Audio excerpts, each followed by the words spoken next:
хорошо, что так плохо. Так плохо. Почему такая проблема, значит? Ой, плохо. Ужас. А покрути рулем, что получится. Ужас какой.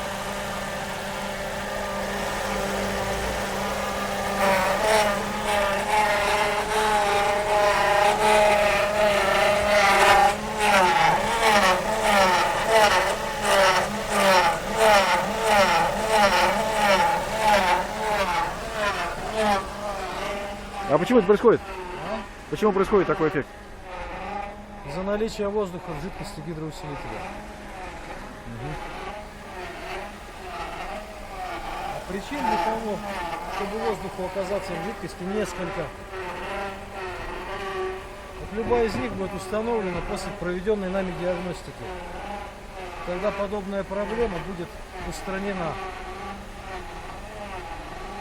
Очень надолго, почти навсегда. Понятно.